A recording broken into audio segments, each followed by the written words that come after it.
Hello, once again. We are online with Light, and I am here not with a Mason, but with someone who's part of the Masonic family and someone who's extremely active. All of us think she's just one of the guys in a good way. We're so happy to have Pam Marotti. Welcome, Pam. Hi. Hi, everyone. So, this is really cool that you came on and we're able to talk about this. I could say one of the things that piqued my interest is I got an invitation in the mail, and you are about to be installed in a pretty big role in the Daughters of the Nile. And what is that position? So I am going to be Queen of Pyremus Temple number 82, which is a big role. It's the equivalent of being master of your temple. And there's so many overlaps with the different positions. Sometimes it's hard to keep track of it all. So that's good for our listeners. So we're definitely going to get into all of those things. You're active in a lot of ladies groups. And so let's start off from the beginning. What was the first time that you interacted with the Masonic fraternity? What were you thinking about it? And how did you kind of crash into the fraternity? Well, it was a big crash, really, with my dad, Fred Marotti. Just kind of going to certain events with him and my mom. And then once I started dating Kyle Potpalucha, it was really a joint melding of both worlds because, once you're together being someone's daughter, it's different when you're dating someone and you're getting more involved. And I went from, just having Hiram 1 as kind of the family atmosphere to having Anawan 115 as the kind of the brotherly atmosphere. And from there, it went up to more and more different lodges and going around and seeing different things and really getting comfortable with everyone. And they got comfortable with me. And I guess it was kind of a different change because I was very into it and very open and receptive to what they did and kind of questioned it too. Like, I'm interested in what you guys are doing and it seems fun. And from there, that's kind of how my interest got into, is there something for the ladies out there? There is something that's kind of, a female Masonic thing outside of Eastern Star. And I did want to do Eastern Star and I was looking at it with my dad and then Kyle got me into it and actually Bruce Belmore had brought Kyle and I into it and I joined that. But actually, before joining Eastern Star, I had already been involved with Nile for a couple of years. But what had got me really into it was actually Bonnie Gruenbaum. I happened to be just having a casual conversation and asking around, saying, I heard about this group called Daughters of the Nile and was curious about what they are and who they are. And do we even have what they called a temple? And do we have one in Connecticut? And she goes, yes, yes, we do. We actually have two. I'm part of one. And I went, I never knew that. And I've known you for 3, 4 years at that point. And she never really talked about it. It was kind of like like a big secret. And she was the one who brought me in and started telling me all about it. And that's when I jumped in basically head first and brought my mom into it too. And that was it. It was just took off from there. So let's go back in time a little bit. Could you tell us what your first impression was when you went into a lodge room for the first time? I mean, that first experience, you don't know what is on the other side of that door, but you kind of accompanying your dad and then later Kyle, I'm sure it was like, wow, what is this? It was a little overwhelming at first. It was. And I guess I kind of understood how the men feel when they walk in there for the first time because not only do you have that anticipation because you don't know what to expect, but just the beauty of the architecture and hearing some of the history that, the guys are able to tell and the stories behind things of what can be told. It's just so fascinating. And plus when you find out how much of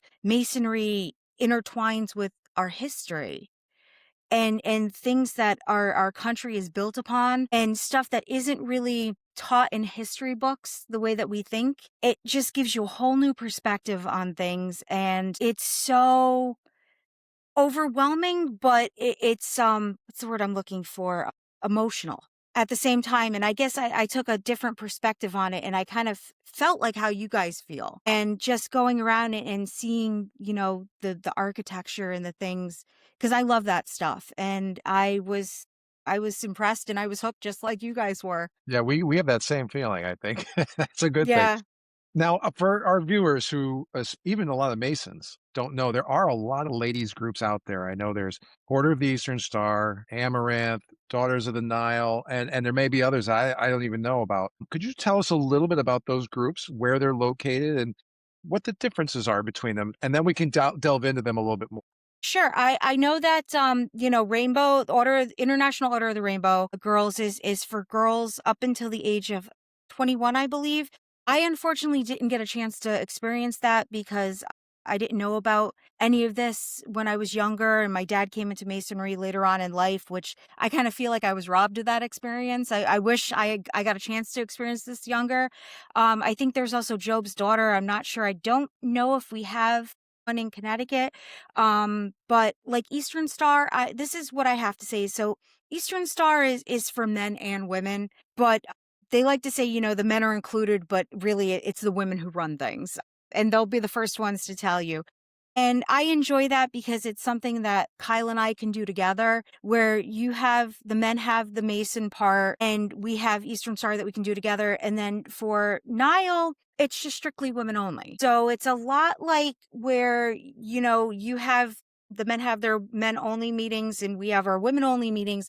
Just the difference is we don't have degree work quite like you guys do, but we have other things that we do. And then we also do a lot of like socialization. So we do a lot of fundraisers. We do a lot of, socializing before our meetings, sometimes after our meetings. We do things like the Titanic dinner that we had that helped raise money. And I'll get into a little bit later of some of our upcoming things that we have going on in the upcoming year that are some of our bigger events. I put on things like the tea party that a lot of Masons came to. I'm trying to think, there were so many things that I did. I did even the bear raffle that was going on. I had done last year for Grand Lodge. I had put on things like that. So we have our own stuff that's kind of our own thing that we do, where it's kind of separate, and but we integrate when we can publicly for different events, everyone. But that's where the difference comes into play, is where Eastern Star is men and women together. Daughters of the Nile is strictly women only. So now, in Order of the Eastern Star, briefly, and I know we can't get into the nitty gritty, but there's some lessons that teaches, and they There come from is. the Bible, and it's like I think it's something along the lines of five women who are very special, and those lessons kind of permeate what you do in Eastern Star. Yes. So there is Ada, Ruth, Esther, Martha, and Electa. And each one, I'm trying to think of how much I can say, but, Yeah. within what we do, and when you get into the organization, on your initiation day, it tells the story. And each lesson that you learn plays into the lessons that you're going to take with you into Eastern Star. Much like actually in Daughters of the Nile, we have a similar thing where there's five ladies that each tell a lesson and a story, and those are kind of a lot like the principles that Masonry has. We have those principles too that build upon what we do in Nile. So if someone's joining, and I'm sticking with Eastern Star, we'll get to the Daughters of the Nile in just a sec. If someone was going to join the Order of Eastern Star, there would be an initiation and a petitioning process very similar to Masonry, or are There there differences? So there's very similar things. So you have to you fill out the petition to join. And now, before a you had to be either, a relative, or, a wife, or someone related to a Mason. Now they changed that. So now, as long as you are recommended by someone in Masonry and you have, believe it's at least one Masonic person sign off on you, you are allowed to join now. They had to open it up only because, much like in Masonry now, the pool is smaller. It's harder because things are different now. You don't have people in the same kind of relationships that you did 10, 15 years ago. And the same thing happened in Nile too. It used to be where you had to be a daughter or a wife or a sister of a Mason or a Shriner, or a patient of a Shriner's hospital. Now they open it up to any woman in good standing, as long as she came highly recommended by someone within the organization. And they had to do that because they realized that if we didn't, we were going to die. We were going to die out, and we wouldn't exist anymore. And if you have such a great organization, You can't have that. You have to preserve what everyone has worked so hard to keep. So yeah, it's the same process that you would go through, and you would fill out, we'd do the petition, and then you'd have a couple of people sign off on it and go through the whole process at the meeting. So now let's shift gears and go to the Nile, Daughters of the Nile a little bit. Could you just walk us through your personal experience in joining? I know you mentioned Bonnie and getting to know Bonnie, and you were interested. What was it like for you joining a new organization? Which I can say, I've joined a bunch of Masonic organizations, and I get a little nervous each time. And how did you matriculate as part of the Daughters of the Nile? What was that like for you? So at first, I will say it was a little scary at first going into, because I knew Bonnie, but then I didn't know how many people I would actually know going into it. And then when I went in and I looked around and I went, wow, I know that person, and I know that person, and I know that person. And then by the time I was done, I realized pretty much I knew almost everybody in the room. And very similar, the same thing happened with Eastern Star. The same night that Kyle and I got initiated into Goldenrod chapter, I was petrified. I honestly, and I looked at him and I said, I don't think I can do this. I'm so nervous. And when we finally got in there and I looked around and I went, I know every single person in this room. And the person who actually was walking next to me turned out to be Sue Tomlinson. And at the time, we found out that she and I were counterparts when she was with me. Niall, we were both starting out as Princess Bedora at the time, which is the first step of going up the line. And we just looked at each other and went, wow, small world. What are the odds that this would happen? And it was very much the same thing. And once you look around and you realize you're amongst friends and you pretty much know everyone, I just relaxed and went, yeah, I can do this. So now, as you joined, like, what is a typical meeting night like? Like, if I said to someone who was thinking of joining Daughters of the Nile, and they're like, "Well, what will I actually experience?" Because everyone always asks that question, "What do you do?"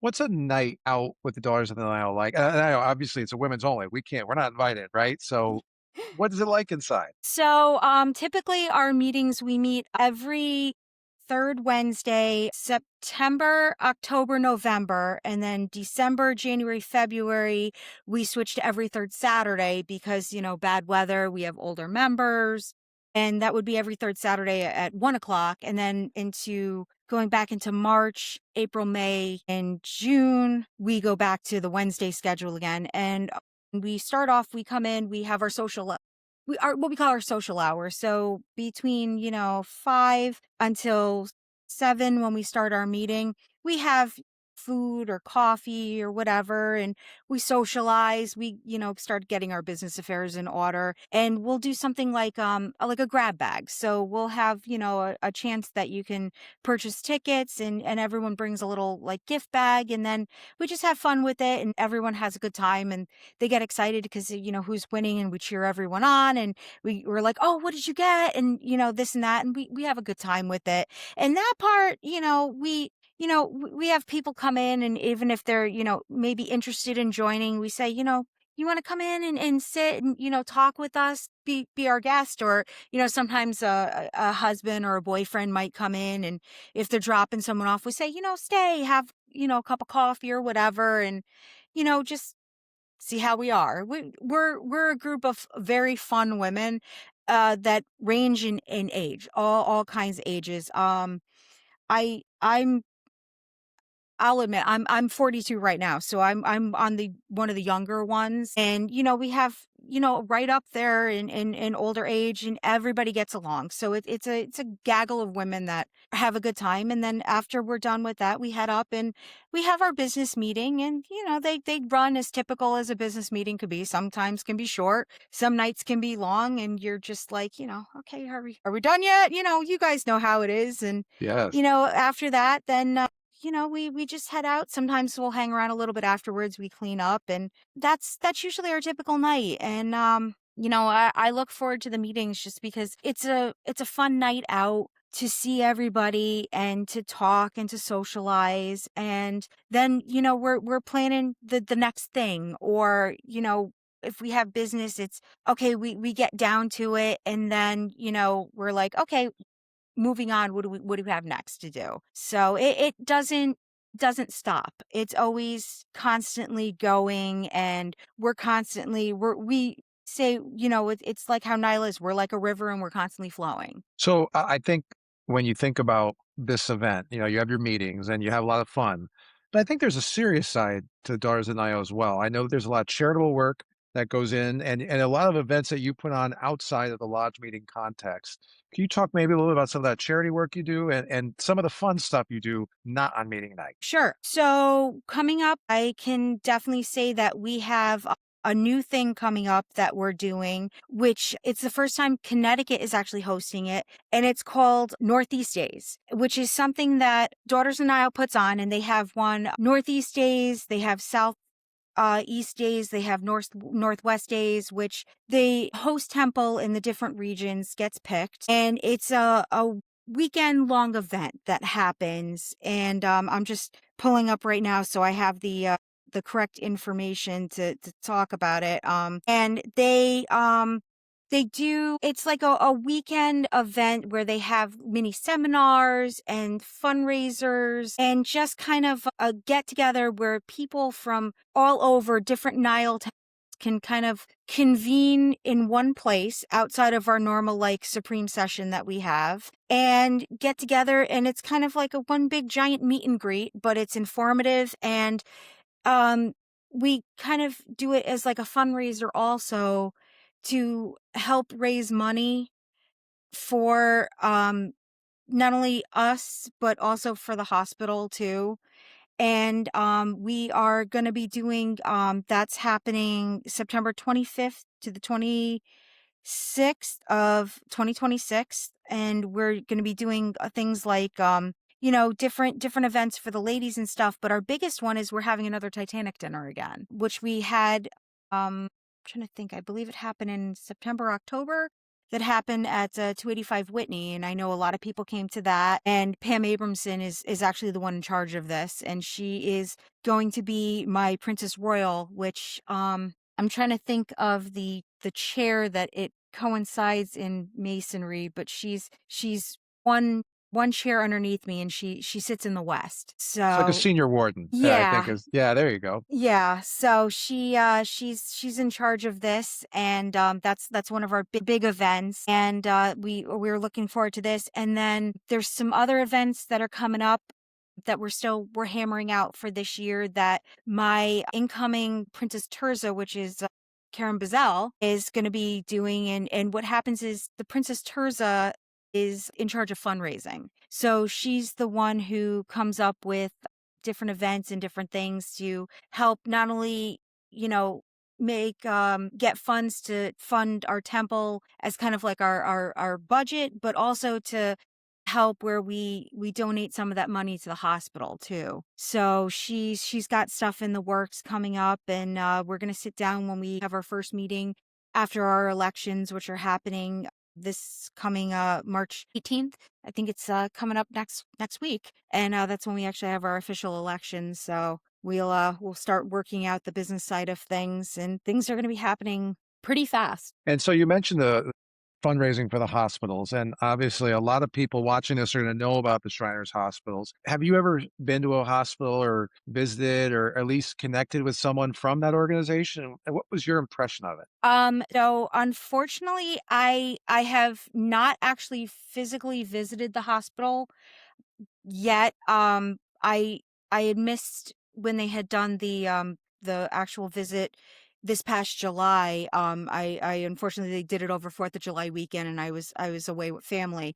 And then when I had tried to plan a couple of them over between the holidays and then a couple other things, they had told me that obviously because we were in the middle of cold and flu season, they weren't really allowing visitation because of that. So I haven't yet.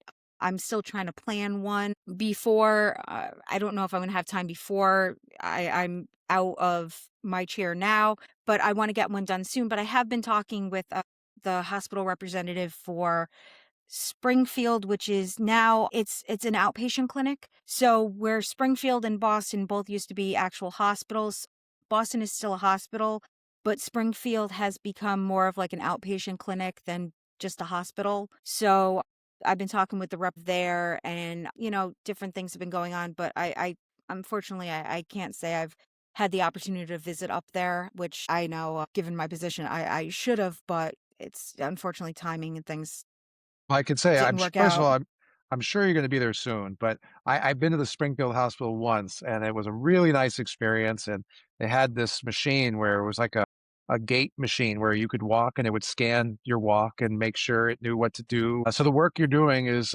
really fantastic for it. Yeah, I'm proud of it and I'm happy, especially for, the fundraising side of things and stuff like that.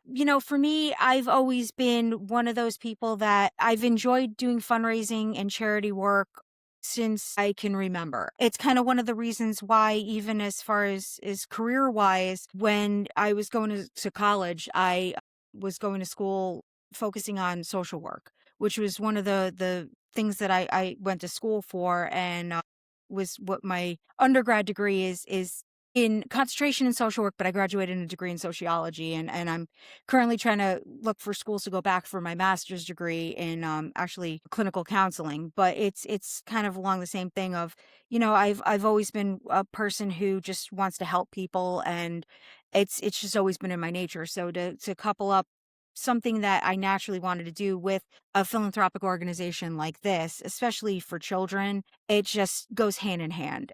I've always been, a strong proponent of, kids' rights and helping out kids. So I've had a strong belief in that. And it makes me, feel good that, and especially in a crazy world, I can do something and know that I'm one small person in a big thing, but I can make a difference no matter how small it may seem. At least it's something, and I feel good about it. So I know that you're very visible at all of our events and not just our social events, but also at Grand Lodge. I know you, like you mentioned earlier, you did the bear fundraiser and you raffled off a bear for charitable work, and you've done a lot on that. I do know that there are a lot of Masonic ladies, in whether they're boyfriend, girlfriend, husband, wife, daughter, that have said about masonry. I have heard this. That's for the guys. That masonry is not. It's your thing. I'm not interested in it. What would you say to someone who's kind of on the fence and they're saying, "Oh, I'm very busy in life," because we're all very busy. Why do you think this would be worthwhile to someone who is doing great, but maybe they don't know what they're missing? I say this one, we ask that you have some dedication to it, but it's kind of one of those come when you can. If you can't make it, we understand, but we just know that you're there and you're a part of it and you can help out when you can. And we're taking you under our wing and it's kind of just a family within a family atmosphere. It's the same thing I say about masonry too. It's not just a brotherhood, it's a family within a family. And once you are in it, know that you're not alone. And it's a whole different world.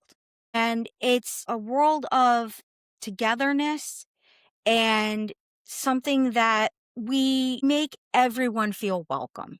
And I know that even like my perspective this year too is our supreme queen, which is your version of a grand master, except instead of having one in like the state of Connecticut, we have one that she oversees all of the temples worldwide. Her theme this year is love, loyalty, and friendship. And I'm carrying that over into our temple of the biggest thing here is loyalty, love, and friendship and community. I'm taking one step further and I want everyone to feel welcome. Don't feel like, you are scared or you think that because you might not know somebody or if you don't get out to a lot of things that you aren't going to be a part of it. Come talk to us. Sit down. Anybody knows that they can come talk to me. I can sit down and talk to anybody. Anybody can come talk to me. I don't bite. And I want that openness and I want everyone to feel welcome. And that's the biggest key is I see too many ladies, feel like that there's nothing for them or they don't want to get out and do anything because they feel like there isn't anything or, it's just a guy thing. But there's alternatives. There is things for the ladies or, there's a lot of us that are out there that want to talk to other ladies and we're welcoming and we're inviting. So that's the biggest takeaway from that. So for the curious, if they wanted to look something up like on the web or contact, how do they make a connection with the Daughters of the Nile or any of these groups? So right now we have the Daughters of the Nile actually does have their own website that you can look up. It's called daughtersofTheNile.org, and you can get information on there about kind of who we are and what we do. But I would say also too, if you want more than just the standard stuff that you can see, come, reach out to me. Reach out to Bonnie Gruenbaum. She's a member of our membership team. Reach out to Susan Albert Stern. She's also on our membership team. Cindy Sorrentino as well is another person too. Even my mom, Mary Ellen Marotti, she's another person too. So there's a whole bunch of us that are out there. I mean, there's more people that are out there, but I was just naming a few people that are on the membership committee. Come talk to us. If you really want to get an inside perspective more than just what you can read on a piece of paper or on a handout that we give you, and you really want to know what it's like from someone who's in it, face to face or a phone call is probably the best way. And we can give you our perspective and tell you and things like that. What I'm planning on doing, I really want to do is I want to have kind of see if I can do like an open house too, much like you guys do, and maybe take a day or two and have people come down and just talk to us, see what we're about, and get to know us. And where does your temple meet? So we meet at Sanawa Lodge in Milford at it's 90. I want to say it's 95 Broad Street. I always get the address mixed up. It's right by the So train station. I always yes, use the train station as my landmark to find my way there. yes. So So now shifting gears from the group, if you could just tell us, as being someone who's around masonry a lot, has there been an event in the last year or two that you just say like, boy, this really was fun, and this, and it may or may not be related to the temple even, but that you just really enjoyed yourself and was like, boy, I love being part of this. As you mentioned, a family. It's funny you mentioned all the names of the ladies, the contact. I knew them all. They're all very welcoming. What was something that in the past year and a half or 2 years that you were like, wow, this really sums it up, like how much fun I'm having as part of this family? I say this every single year. Grand Lodge. Like it's always been Grand Lodge for me because I look and I laugh and I say for the weekend, it's like college in a way of going back where everybody's just kind of convenes in the hotel for the weekend. And you have the few days of where everybody's just kind of not businesslike that we're so used to and goes around and just kind of lets their hair down in a sense and hangs out and talks with one another and just socializes and just has fun. But then you have that Saturday of business where you flip the switch and everyone's back in business mode. And then right as soon as it's over, you just kind of see the collective sigh of, okay, it's over. Ties come loose, everything comes, relaxes. And then we're right back to socializing again, and it's just a fun time. It's literally like kind of just having like like I said, being in college and just going from like dorm room to dorm room and, having fun and talking with everybody. And I look forward to it. And every year I walk away and I take away from it going, that's the best time, one of the best times I have because I get to see my family as like a giant family reunion. And I just enjoy it. And I definitely feel that. And I my experience of Grand Lodge, we used to be in the Cromwell. I don't know, have you visited? Were you there with the Cromwell one? So I went 1 year. It was one of the last years before they had moved it.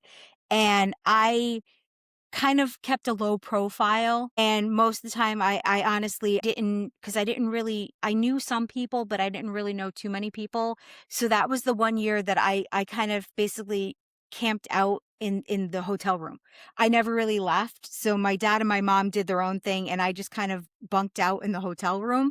That was it, but it wasn't until the following year when they moved to the Marriott where they currently are, and I went with Kyle. was the year that I finally kind of came into my own. And it was kind of like the coming out of me really coming into, okay, I'm socializing and I know everybody now. And I really laid back and had fun with it. But it I, was a I had a different. similar I had a similar experience. I can remember my when I first went, and it was 2009, I think, when I first went. And the master of the lodge was like, "You're coming with us to Grand Lodge," and I go, "What?" He said, "You're going to meet more people than you know what to do with." And I felt similar. I didn't bunk up, but I kind of was like really quiet, and I didn't really know anybody. It's different now. I know a lot of people, and that just in a short amount of time, in my 17 or 18 years doing this, I feel like I know so many people in the room, and that's a really gratifying feeling for me. I'm sure it is for you. Yes, it is, especially now because I know that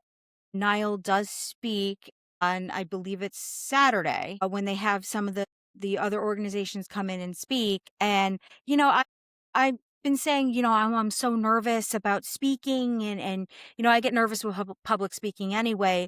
But everybody's been telling me, and I'm saying it over and over again in my brain, literally talking to a room full of people where I pretty much know every single person in that room. So it's kind of going to be one of those things where I'm going to just look up and go, I'm going to be looking at familiar faces and knowing every single one of you. So what do I have to be nervous about?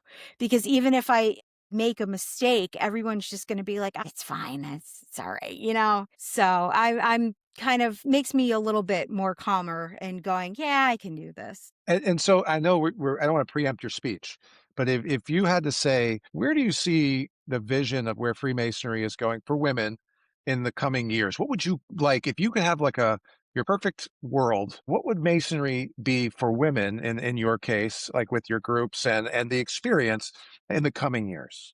Just that I hope that we can, we can increase our numbers a lot like you guys. That's kind of the issues that we're having is we have people coming in and it's a lot of just having to try to retain them. Like we can bring them in, but getting them to consistently come to meetings or getting, people to actually join because we get them to pique their interest in who we are, but it's all about trying to get them to come in and say, yeah, I'm going to commit to doing this. Or just the getting back up to the numbers that the temples used to have years ago, because just like anything, it's we're lacking.